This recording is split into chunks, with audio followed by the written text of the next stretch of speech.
मुआज़, एक आखिरी वसीयत तुम्हें मैं करता हूँ, जहन में रखना। इय्याका व दाअवतल मज़लूम फ़इन्न बैनहु व बैनल्लाहि हिजाब।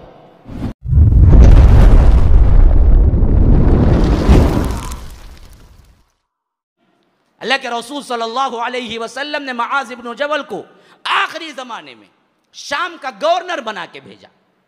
शाम का गवर्नर, आखिरी ज़माना था 9 हिजरी के बाद का।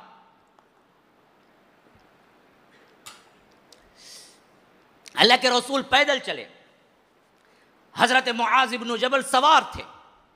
कहा कि अल्लाह के रसूल ये कैसी बेअदबी है, मैं सवार आप पैदल, या तो इजाज़त दीजिए मैं उतर जाता हूँ, या तो आप भी सवार हो जाइए, या आप सवार हो जाए मैं पैदल चलता हूँ। कहा कि नहीं मुआज़, अल्लाह की राह में चंद नेकियां लेने का मुझे मौका मिला है तो मैं क्यों ना छोड़ दूँ। रसूल जैसी शख्सियत मुआज़ की बात पकड़े चल रहे थे। अल्लाह के रसूल ने इजाज़त नहीं दी उतरने की, मुआज़ तुम बैठे रहो। यहाँ तक कि मदीने का बॉर्डर आ गया, यहाँ से अब शाम को निकलने वाले थे। और रिकाब में जहाँ पर क्या है, घोड़े के ऊपर रख के पाँव रख के चढ़ा जाता है, उसे बोलते हैं रिकाब। जिस तरह क्या है गाड़ियों के लिए सीढ़ियाँ होती हैं, उसी तरह घोड़ों पे क्या होता है, उनके जीन के साथ रिकाब होता है जिसमें पाँव रख के चढ़ते हैं। जब वहाँ तक पोजीशन आ गई और वो चढ़ के जाने लगे और अल्लाह के रसूल उन्हें बाग छोड़ के जाने लगे, कहा मुआज़ एक नसीहत करता हूँ याद रखो, क्योंकि मैं समझता हूँ कि अगली मर्तबा जब तुम शाम से लौटोगे तो शायद मैं नहीं रहूँगा, मेरी कब्र पर से गुजरोगे। हज़रत मुआज़ धार धार रोने लगे। अल्लाह के रसूल ऐसे वक्त में मुझे जुदा करते हैं आप, मेरी तो शदीद ख्वाहिश है कि मैं आपके साथ रहूँ। आप कहते हैं कि आपकी क्या है वफ़ात भी करीब है और मैं अगली बार आपको नहीं देख सकूँगा, और ऐसी हालत में आप कहते हैं कि शाम का गवर्नर बन के जाओ, मुझे नहीं चाहिए। लेकिन रसूल मैं आपके साथ रहता हूँ। कहा कि नहीं मुआज़, मेरा हुक्म यही है कि तुम जाओ। तो मुआज़ ने क्या है पत्थर की तरह अपने दिल को बांध लिया। फिर ऐसे वक्त में अल्लाह के रसूल ने कहा कि मुआज़ एक आखिरी वसीयत तुम्हें मैं करता हूँ, जहन में रखना, क्योंकि तुम गवर्नर बन के जा रहे हो, बड़े बन के जा रहे हो, सब तुम्हारे माते हती में होंगे, तुम्हारे पास पावर है। अब देखो याद रखो, इय्याका व दाअवतल मज़लूम फ़इन्न बैनहु व बैनल्लाहि हिजाब।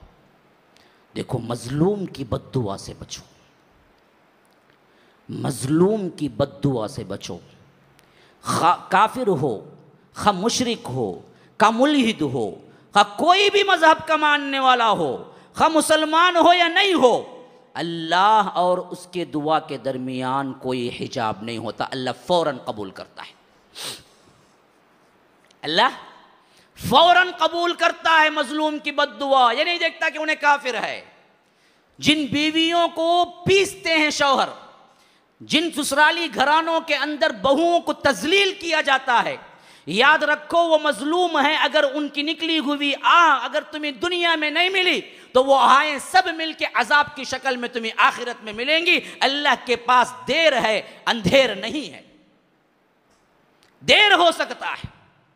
जिन जिन घरों में बहुओं को लाकर जेठ और ननन के कपड़े धुलाए जाते हैं, जिन जिन घरों में क्या है कामवाली से बदतर सलूक करके भी क्या है उन्हें खाना तक बराबर नहीं दिया जाता है, जिन जिन घरों के अंदर आपको तमाम काम तकसीम होते हैं सिर्फ बहू के लिए, खुद अपनी बेटी ननन के लिए नहीं होता है, अल्लाह की कसम याद रखो उनके जुबान से नहीं, उनके दिल से निकलने वाली आह को भी अल्लाह बगैर किसी रद्दो के कत के कबूल करेगा। और वो आहें या तो तुम्हें दुनिया में बर्बाद करेंगी या आखिरत में। अच्छी तरह याद रख लो।